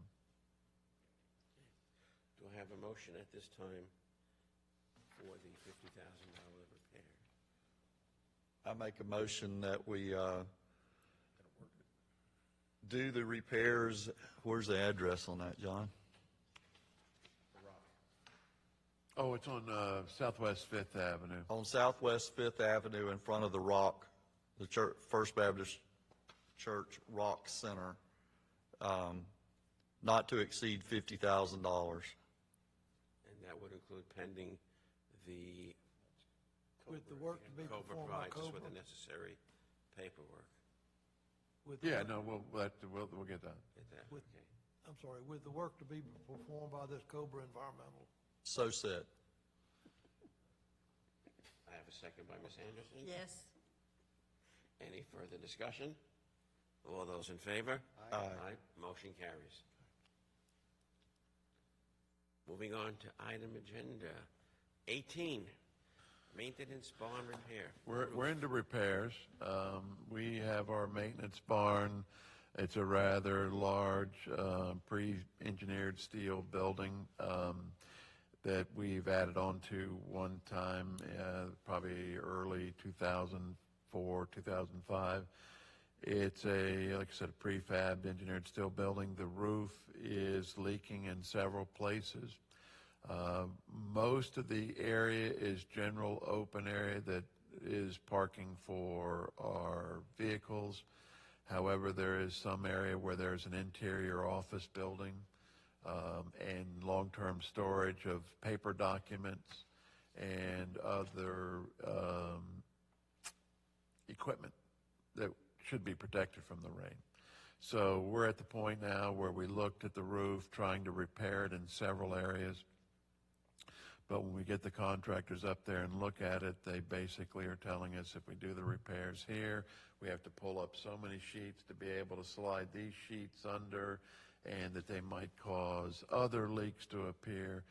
They gave us basically quotes that said the best thing to do is to peel it off sheet by sheet and replace it with new roofing material.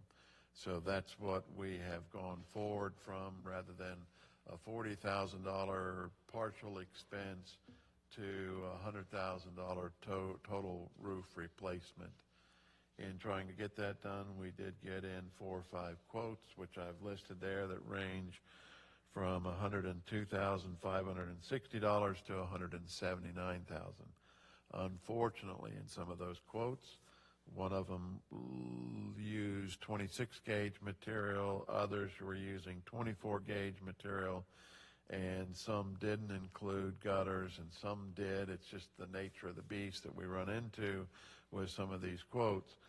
So under the 2 lowest bidders, Louisiana Roofing and Big Lake Roofing, we asked them to go back and either quote the same gauge material or to include the installation of gutters. And you see those quotes came in very late on Thursday, raising the low bidder, Big Lake Roofing of $102,560. It raised their quote to $115,360, and the next lowest bid from Louisiana Roofing from $105 raised their bid to $107,500 to make them somewhat equivalent. 24 gauge material, which is slightly thicker, and both of them supplying gutter systems to replace what's up there now. Couple of questions. First one, the leaks, are they through the steel itself or through the grommets that hold it down into the purlins? What I'm going to tell you, it's both. Typically, it's with the screws for the attachment. Right, you got a rubber grommet But that usually gives way. in some instances, in one portion of the roof, we actually had them install skylights when they built it. And there could be some leaks at those joints between the skylight and the metal area. There, to my knowledge, there is not any leaks from penetrations in the roof itself due to rusting it out. Maybe a penetration with something that got dropped on it or something, but most of them are going to be at the seams or at the screws where they actually are fastening the metal roof to the purlins. I had them come in at C&W last year and actually had the same issues with the light, with the skylights and everything. We put in new skylights, resealed, and replaced every screw in the building. That's what we did. We did. We put every screw in the building, and it was about 20% of what it was going to cost me to roof the building. Again, I haven't looked at yours, John. I'm just throwing that out there. You brought it up, so. Yeah, well, because I have a Dean building, 60 by 100, 60 by 100, and we had some leaks a couple of years ago, and brought some people in, and it was the rubber grommets gave way. We replaced every single one of them. The leak stopped. No penetration by the. Yeah, I didn't have a rusty roof. I had an old roof, but I had no rust. I'm wanting to hear what you're recommending on this. Well, recommending we can go back and have them reevaluate replacing all of the screws.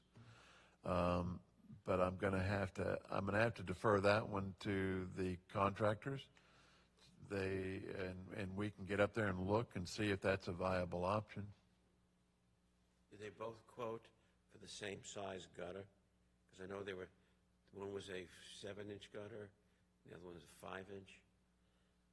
They both quoted the same size. I can tell you that what I have heard from them is the real question is on the installation, that the gutter gets wrapped up around and over the top of the side sheeting, so that it's not just up against it that can cause water to get in behind the sheeting, but it's trapped within the gutter itself.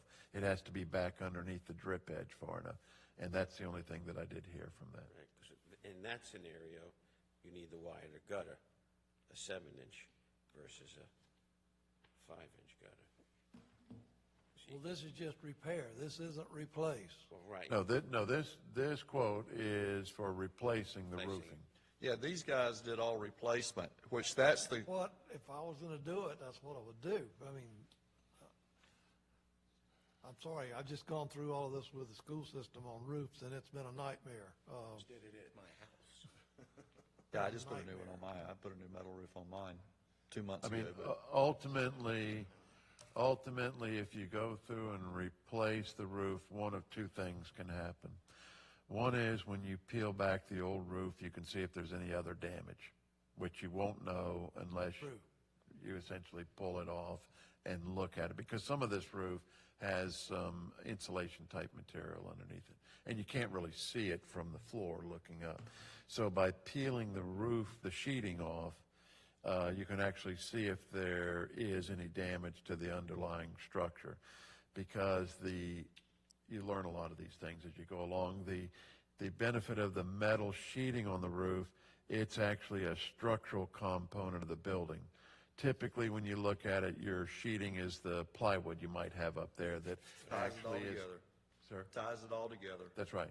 And it's the actual structural component that holds it together. Well, in this case, because it's just a bare metal sheeting on the trusses, it is a structural component. So you have to know that the underlying trusses or the purlins are all in good shape, and you can only do that by peeling the roof off. So peeling the roof off gives you that added benefit that you've seen the underlying structure and you know it's good. And then the other deal is that by going back, you know you've got a complete total rebuild, and it's not the structure itself that's leaking or the metal. It's not the joints. It's not the nails or the screw, in this case screws, holding it down. You've got new gaskets and grommets in it. So you would hope that you get a better product, long-lasting, by replacing the roof as opposed to doing it screw by screw. Yeah, I'm just looking at the issue that, you know, we just had a long discussion about what if we can't get paid. I predict there are change orders coming. Yeah.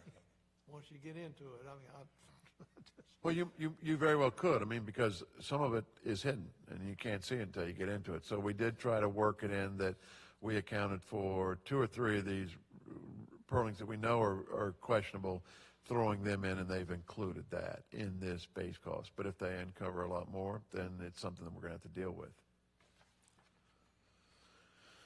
John, this says that the building was originally erected in 2002 with an addition in 5 years. Is this where you have your Christmas function? Yes, sir. Yeah. Didn't this board a few years ago build a pole barn out there? That's not the same building? That's another building off to the side. In the back. I guess if I go out there to the barbecue next year, I'll have to walk out and look at it. I thought it was the same. Yeah, it's off to what would be, I'm assuming, the west side of this big structure. It's where we park a lot of equipment under now to get it out of the weather and the rain. I've never paid attention enough to know. I thought that we were dealing with the same place. Doesn't it back up to, is it Summerall that's back there? Summerford is back a little bit further west and north. What we actually back up to is open pasture. The next business that was there was a concrete plant, I think, at some point in time. And then Mr. Summerford's is the western. What was next to us was the nursery, Mr. Flores, that we bought a number of years ago when he was leaving, because we have a ground storage tank, 1 million gallons, that's right near our property line within 5 or 10 feet. And then 5 or 10 feet was his house. Yeah, I remember that. And so the option was at that time was it was more of a protection factor that we could buy that property, that we would have a little bit of a buffer on that side of our property next to where the older storage tanks were, which will be going away. Yeah, Which at one point, we even talked about putting a tank over there. Yes, sir. yeah. Mhm. And if I remember correctly, it was a good deal. I think we did very well buying Flores's property. Well, it was, it gave us that protection that we needed, that we are not right on our property line anymore on the west side with all of our facilities. Yeah, extended our footprint. for sure. John, who looked at the roof? Sir, Who looked at the roof? as far as the builders, contractors, all, Every one of these guys went and inspected it? they had their option to look at it. I've used both of these roofers in the past, and I've got pros with one, I've got cons with another. I did see in Lubiano's, he's quoted out prices for plywood, so you can better believe there's going to be some plywood put in. And we don't know yet, there could be Well, justification. I we know. better have very little, if any, plywood. It's Yeah, all metal. shouldn't be any plywood in that building. Be ready, you're going to see it on the invoice. He replaced 2 for me and said he did 12. So, anyway, I've used both of them, so I don't know if that excludes me from voting on this or not, because I've had a business relationship with both. He's got 1 inch Should I, wide, use 1 inch self-drilling You can screws abstain. on 5-foot center. You can abstain, but you'll have to fill out the form. Yeah, That's quite, I just had Platinum do mine. Paid a little more, but we don't have it. my screws are about that far apart. They went in and redone the whole understructure, brought it up to code with all the screws and all the nails, and, I mean, they did everything, so. But we don't have a bid from him, because he wouldn't do this, so. I have a question on the handout from Big Lake. Yes. I'm not understanding. On number 4, he talks about 24 gauge roofing system. Yes, And ma'am. then down under options, he refers to a 26 gauge. Am I reading that wrong? You did. That's the gutter. That's for the That's guttering it. system. 6-inch industrial gutter, okay. Gutter system, okay, okay. That's the 12,800, which raised their price to 115,360 from their original quote of 102,560. And what is Luviano? Sir, On Luviano, yes? What was his total? price? What was the Total question? on Luviano, 7,500. 107? Yes, sir. That was with the same gauge? That raised it to the thicker 24 gauge. You know, you could. That's a big roof. You could probably get somebody to come in and, you know, a Mark Hunter Pierce or somebody like that, to come buy your steel, to buy all your sheeting that you pulled off. You know, I just use his name because we've done that before. You know, I surely wouldn't let them haul it out of there, and I wouldn't let them tear it up. Well, like I said, I've used both of these. I don't know if I need to abstain when it comes time to voting, but I'm very happy with one because they quoted me a price. They said the day they were going to be there, they were there. The day they were there, it took them a day and a half. They finished right on schedule. You couldn't find a piece of anything on the ground. They cleaned up afterwards, and it did not exceed by 1 penny what they told me in the proposal. So I'm very happy with them. The other one I didn't have good luck with. I'm not going to go into extent of why I had bad luck, but I've worked with both of them, and if I need to abstain, I can. I don't think I can make my decision unbiased, put it that way. Well, let's put it this way. I'll let Mr. Conley ask on that, but typically you would only need to abstain if you were going to be benefiting from the decision, and since you're not, I would think you would be able to. That would be true. That would be true? Okay. There's no conflict of interest in this particular case. Gotcha. Unless you're telling me you own one of these two companies. I can't tell you that right now. You don't look work up for the either one corporate- of them. Don't go to Sunbiz. You don't work for either one of them, you don't have a relative who works for either one of them. There's no financial benefit. Okay, I just didn't know what the law was or the rule, now I do.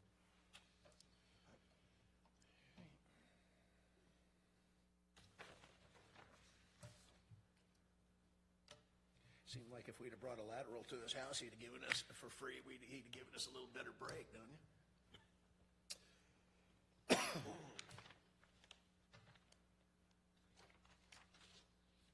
What is the board's pleasure?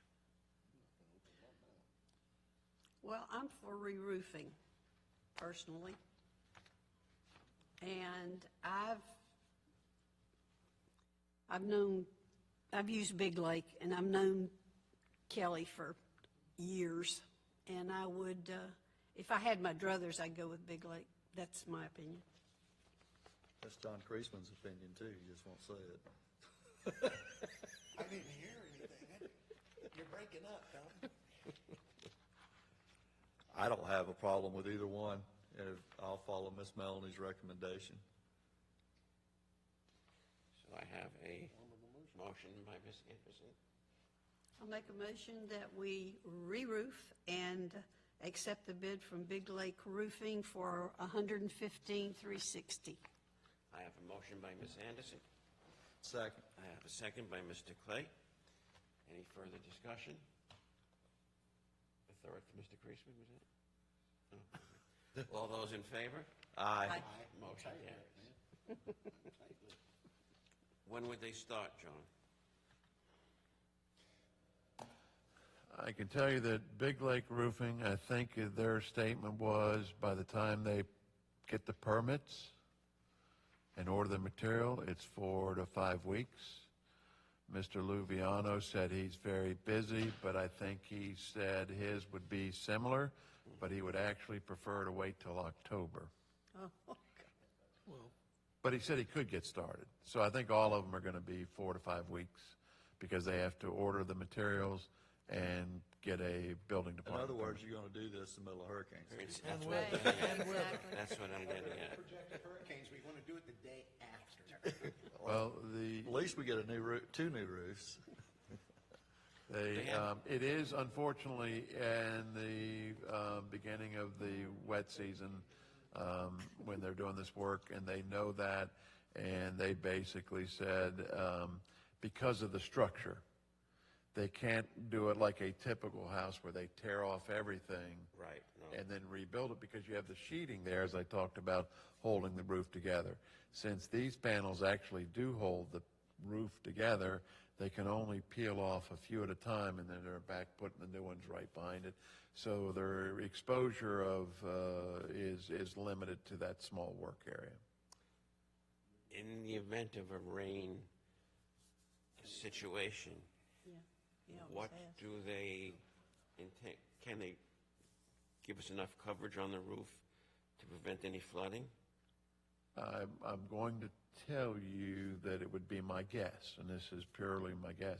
They are going to be very observant of the weather forecast and what's coming, because they probably don't want to be on that roof any more than anybody else does because of safety issues. The roof gets slick, you got lightning, they just don't want to be up there. So the issue would be, I am thinking that they will have preventative measures, that they will only be tearing sheets off that they know they can put back on very quickly, or there will be tarps available that they can cover it with. Cover with.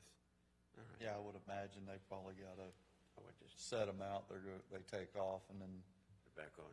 put back on and then move over. I would guess, I'm not a roofer, don't want to be a roofer. This company does it for a living, you bet they got a plan. They got it figured out. I think he Yeah. does good work. Does good work. All right.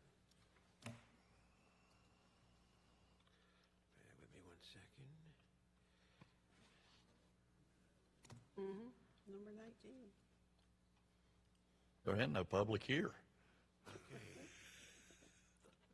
Do you have any comments?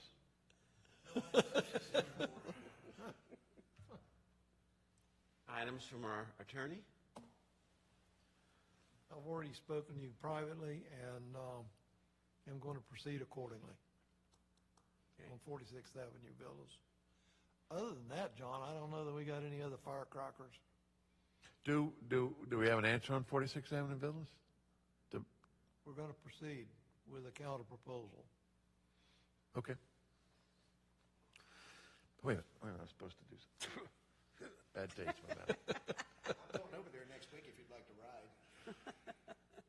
Okay, the only other pending item is we haven't closed on the school board property, but the vacating of the underlying plat Vacating is is almost complete. The vacating is complete. Commissioners acted on that, and they executed the resolution vacating that portion of the plat. At this point, I'm not sure what the holdup would be in closing the transaction. I notified John Castles, gave him a copy of the resolution. It should be, I thought it would have been closed by now, should be closed anytime soon. Wow, this has been an experience, hasn't it? Longer than we expected. Yeah, this is, I mean, there was no issues, nobody showed up.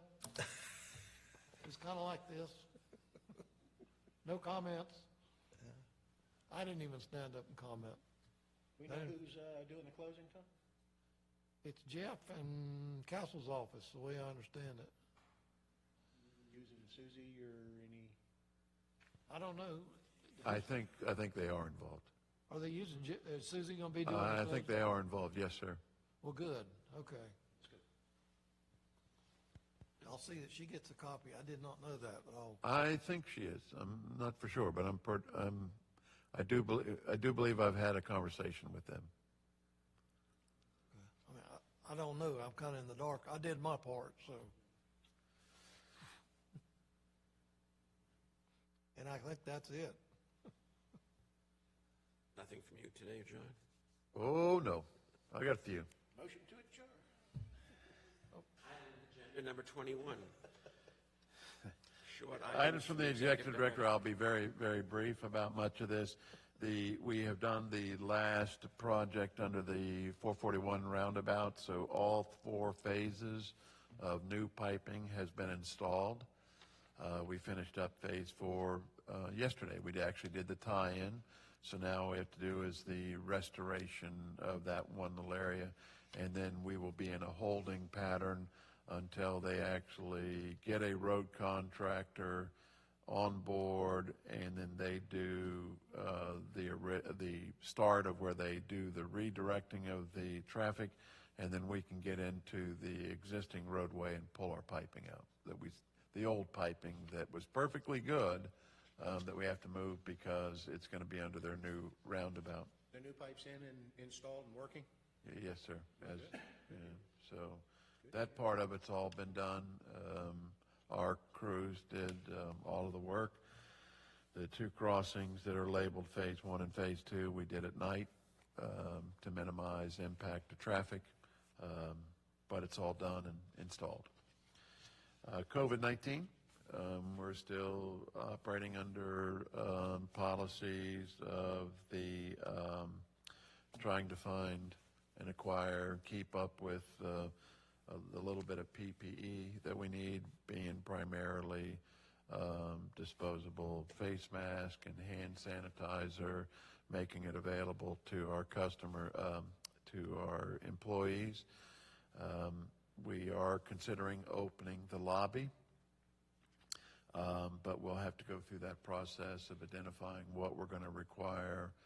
Most likely require masks to be used by our front-facing staff that'll be interacting with the customers, as well as the customers will require them to have face masks on to enter the lobby. It's gone well over the past 4 or 5 weeks where we've closed the lobby. On certain days, the drive-through can be very busy, but people do manage, and we understand. We go outside with clipboards and try to facilitate getting much of them through as soon as possible. But we are considering opening up the lobby again in the coming month. I can tell you that we have 1 employee under quarantine right now because they had somebody in their immediate family that they live with that had a positive COVID-19 response. So that employee is making a choice. They have to be out 14 days.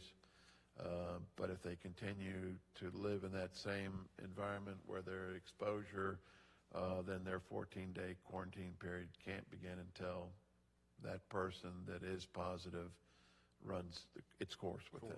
Yeah. Right. So they have to make some decisions as to their living arrangements and whether they're necessary for the care of that family member. They're just going to have to share with us. But at a minimum, they're going to be out 14 days. John, is this 14-day a company policy, or is it a Standard. the 14-day quarantine? Where's the policy? We don't have a company policy. We're just following the CDC CDC guidelines, and the state guidelines is what we're adhering to. Yeah, 14 days from last contact. It's 14 days from the last contact, so that's why if the employee stays to be a caregiver or living in that arrangement, then their 14-day quarantine doesn't begin Right, he's gonna until stay till- the patient has been cleared, Plus 14 days. plus 14 days. Yeah. Because they could have contracted it at any time. Being asymptomatic. Had a guy come in South Carolina the other day coughing and hacking in our office and shut us down. So, I come home, so in case he come, so I'd be at home at least. But So- he negative. we'll just go through that and work through that with them. The employee has to make some choices based upon their immediate needs, and we'll operate around that. And that's true from anybody. We've already had some people who had a spouse that may have been exposed. Well, they stayed home until that spouse either cleared with a negative, or if they got a positive, in most instances, everybody came back negative, so they were able to come back to work. But we can't have them at work as long as there is that potential of further exposing other people. We So- make ours bring a written doctor's release. Oh, no, they have to have something to that effect that says that what put them in that position is done and final. And so in the case of the previous one, since they all came back negative, they did not have to quarantine 14 days. But in this instance where somebody in their living space has tested positive for COVID-19, there's a minimum 14-day time period. Could be much greater than that. The one thing that I would advise is when you put everybody in mask, which we need to, and then you've got all your customer in mask, everybody's got to be patient, because I've been in motels where you're standing in line waiting for two people with masks to try to communicate from the barrier with the window up. It gets entertaining. It does. It's hilarious. You know, because they're all, Say that again. you know. I mean, you have to be patient with it, because it's gonna, Change world. it's, Well, the one of the thresholds that we have to get over is, again, you know, it's the analogy, if it isn't broke, don't fix it. So first we have to identify that what we're currently doing, which is very, very safe, we need to open the lobby back up. And if we get to that point, then yes, we will have to follow the idea that mask will be required for all those people that are interfacing. and then you've got to you've also got to clean the doors ever so often, clean the lobby ever so often. I mean, it's. But we have the hand sanitizer set up. I mean, we will try to have that all decided before we open up. Yeah, that's, you just about got to have one person designated to keeping everything wiped down. Right, and you can't cram everybody into the lobby all at the same time. The other aspect is, is that if you're going to provide a pen for the public, you know. I just went in a tag office the other day. They still got their pens up there in a jar, and you just get you one. NG. And then you down there at the end. But they had the same thing. If you go by the county office, they've got it where you're supposed to come up the tag office. They've got you where the entrance is, you're supposed to come up the ramp, and the exit, you go down the stairs. And they've got their little lines. But there was probably 12 of us in that little lobby the other day. Well, when they get their new building, maybe they'll have a different way to do it. But again, it's just,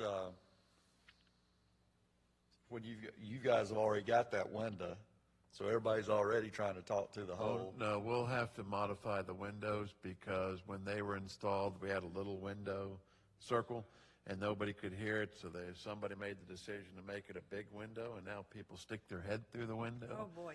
So we're going to have to figure out a way to put either a new window up there or block that hole so that they can't stick their head through. Well, the one thing that most of the motels, or most of the hotels I'm staying in have done, they've just went in front of their lobby counter, and they put a table. Right. You cannot get to the. Or chairs or something. Yeah, they put a table across it. You cannot get to them. And we were considering that. Yeah. I mean, that would be the quick, easy fix. Just And put then a you have table. everything dropped off in a basket, and it's, you know. So And they've these- gone back to sliding your bill under the door. You know, they'd quit doing that. So you don't have any contact with them other than to get in. I was in a doctor's office the other day. They had tape on the floor and a chair, you know, Yeah. to keep you from. So we'll come up with some ways to try to minimize that exposure. Yeah, that desk or that table, that eliminates them sticking their head through. They stick their head in the hole, give them the Three Stooges thing. Stick a hot shot. Anyway, I'm sorry. Go ahead. Still progressing. We have recently filed the USDA application.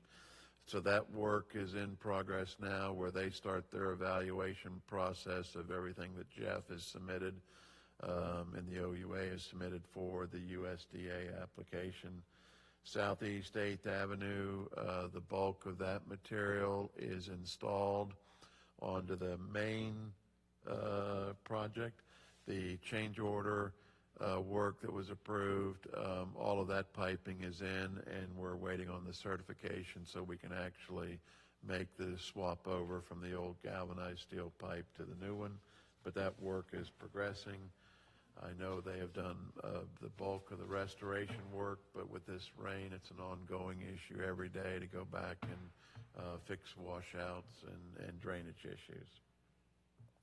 Other than that, that's the last item that's on the agenda is executive director vacation, and I'm planning, I have an option to be a part of a group that goes on an extended trip out west. Obviously, we have to concern ourselves with the exposure possibility, but it's also that, I would be gone for up to 10 to 12 days. And Yeah, and why would you have to be here for the board meeting? Why can't George handle it? Why can't you just take a vacation like everybody else? well, there's always that possibility, but Then we can talk about you. Yeah.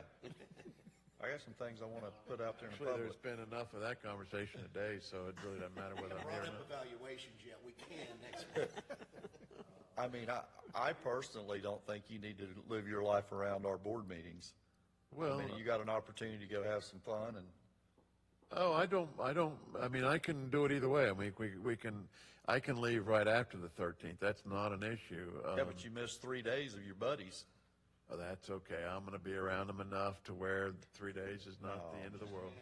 Go with Board meeting to the, Yeah, I'm fine with moving it up a week if you want to, or just. Yeah. yeah, or just Well, like whatever. Somebody else, you know, go take a vacation. Moving it up a week, the only difference would that be, we would be at our place because this room is not available that week. Then do that. Sir? Do it. I mean, take your vacation with the group. tell me you made a motion to change the meeting. Agree. I did. Okay.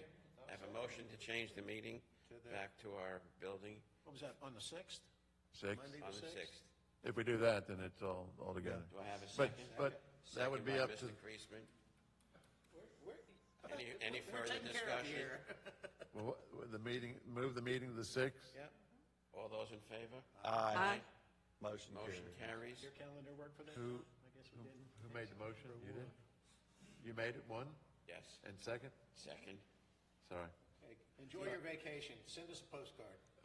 Then the only other part is if you can to say that the operations director, Mr. Mullis, Mr. 30-year, can easily fill in my space if there is a decision to be made. He's authorized to make those decisions if I'm not available by phone or something. Absolutely. You gotta tell us you're comfortable with, we're comfortable with your recommendations. I'm easily okay with that. Now, you that- going to Sturgis? No, sir. Going to go near there.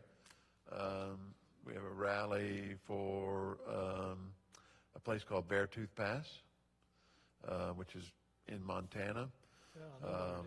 The road is probably up around 11,000 feet. A lot of twisties and turns. You're above the tree line. Just be safe. It's All that's required is a helmet and a mask. It's a hand sanitizer.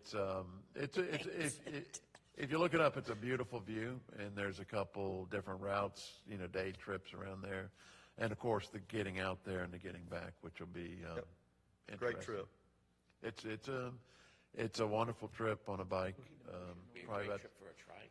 sir, For a trike.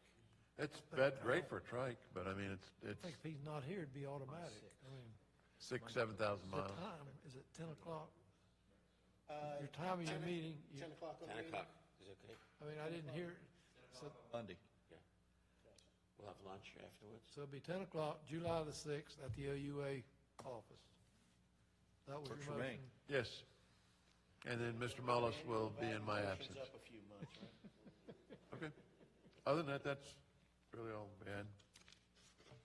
Anything from the board at this time? If not, meeting is adjourned. Please be safe, folks, till the next meeting.